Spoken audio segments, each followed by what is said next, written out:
Hi, everybody. This is my presentation on what my final project will be, which the subject is chastity. I chose this topic because I have a young daughter and I want to do my part as well as see what the church offers in helping young adults, teenagers remain chaste until they decide to get married and give that sacred gift to their spouse. I've done some research, and surprisingly enough, there is not much that the church is doing to help promote chastity. A lot of what we read in, I think it was Winter's book, is the church scaring people into staying chaste and not having premarital sex because it was horrible. We talked about the lies that were told socially and through the church.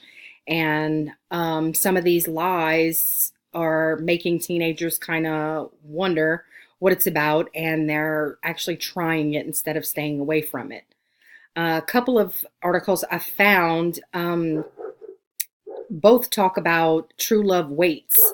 I'm still researching what goes on with True Love Waits, what it entails, what their approach is, and their success rate with regard to this program. I do know that it's more of a Southern Baptist type thing, but I've come across more than one article that has talked about True Love Waits, so I am in the process of further researching the actual True Love Waits and not just general articles on chastity and what the church is doing to help chastity.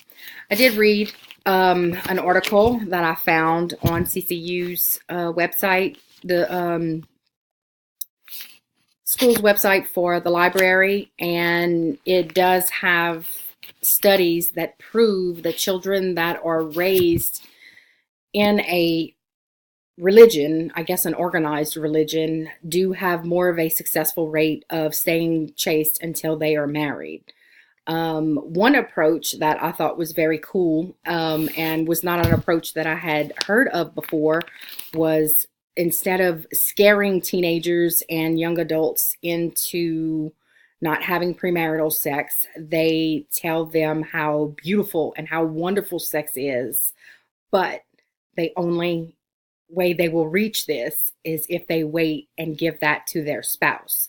So instead of scaring them with sex, which having premarital sex is scary because of the STDs that can happen, the emotional baggage that comes along with it, they also need to know that it is something beautiful and it's something special and it's something that we need to give that one person that God has put in our lives to grow his kingdom.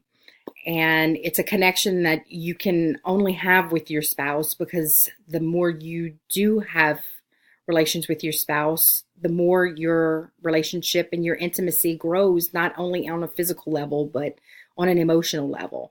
So I really liked that approach. So far, that is the only approach I found that has been different. Again, like I said, I haven't really fully researched the True Love Waits, so I'm anxious to see what that one's all about and see if they have something that's different than this approach as to letting teenagers and young adults know that sex is wonderful, sex is beautiful, but it can be that way if you wait until your wedding night and experience this for the first time with your spouse.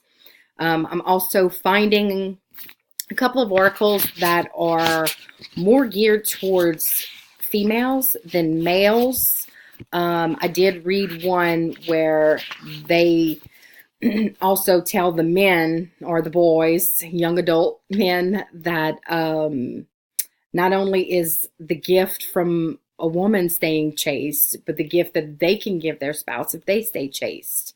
Most of this, what I found, has been geared towards females and trying to help them stay chaste. But we need to realize or let our young adults know that it's not just females that need to wait and give this precious gift to their spouse. It's also our men that need to do the same. So I'm still diving into a lot of my research. Have a little bit more to do, a little bit more to go. But I've gotten some great information, not only from our textbooks, but from our CCU library. The only problem I'm having is finding more current type articles, especially when it comes to where the church is involved, which is kind of scary because apparently the church isn't as involved in helping our young adults stay chaste like they were in the past. Thanks everybody for watching. Have a good day.